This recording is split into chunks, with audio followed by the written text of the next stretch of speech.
नमस्कार, आपण पाहत आहात चांगलं न्यूज। सातारा जिल्ह्यात रिपब्लिकन पक्ष विधानसभेच्या 4 जागा लढविणार, जिल्हाध्यक्ष दादासाहेब ओव्हाळ यांची कराडमधून घोषणा। दीपक भाऊ निकाळजे यांच्या अध्यक्षतेखालील रिपब्लिकन पक्ष हा सर्वात जुना पक्ष असून पक्षाला निवडणूक आयोगाची मान्यता आहे। पक्षाकडे एबी फॉर्म आहेत, त्यामुळे सातारा जिल्ह्यात रिपब्लिकन पक्ष विधानसभेच्या 4 जागा ताकदीने लढवणार आहे, अशी घोषणा पक्षाचे जिल्हाध्यक्ष दादासाहेब ओव्हाळ यांनी कराडमधून केली आहे। माननीय राष्ट्रीय अध्यक्ष दीपक भाऊ निकाळजे यांच्या नेतृत्वाखाली मुंबई येथे बैठक झाली आणि त्या बैठकीमध्ये गेल्या लोकसभेच्या निवडणुकीला आमच्या संविधान वाचवण्याकरता आमच्या सर्व कार्यकर्त्यांनी धर्मनिरपेक्ष म्हणून असणाऱ्या महाविकास आघाडीबरोबर राहून मदत केली आणि त्यांना घवघवीत यश आले। परंतु यशाने हुरळून जाऊन त्यांनी आता विधानसभेची निवडणूक येऊन ठेपलेली आहे। त्या विधानसभेच्या निवडणुकीमध्ये कुठलीही विचारणा व मित्रपक्षाला अशी वागणूक दिलेली नाही।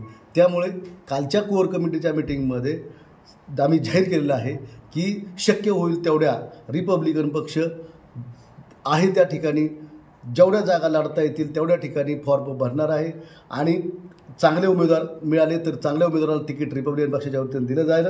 अन्यथा आम्ही आता आज मी इथं घोषित करतो की कराड दक्षिण आणि कराड उत्तरमध्ये रिपब्लिकन पक्षाचे उमेदवार दिला जाईल आणि रिपब्लिकन पक्ष ताकदीनं निवडणूक लढवेल। कारण रिपब्लिकन पक्ष ही काही पक्षांना आता 2020ला वगैरे 22ला मान्यता मिळाली आहे, त्यामुळं आमच्या पक्षाची मान्यता पहिली जुनी आहे आणि त्यामुळं आमच्याकडे एबी फॉर्म वगैरे आहे। त्यामुळं आम्ही ताकदीनं हे कराड दक्षिण आणि कराड उत्तर ही जागा लढवणार। सातारा जिल्ह्यात किती ठिकाणी तुमचे उमेदवार उभे राहणार आहेत? सातारा जिल्ह्यामध्ये फलटण, कोरेगाव, कराड दक्षिण, कराड उत्तर या 4 सीटा आम्ही लढणार आहे। तुमच्या कोणाची युती वगैरे काय?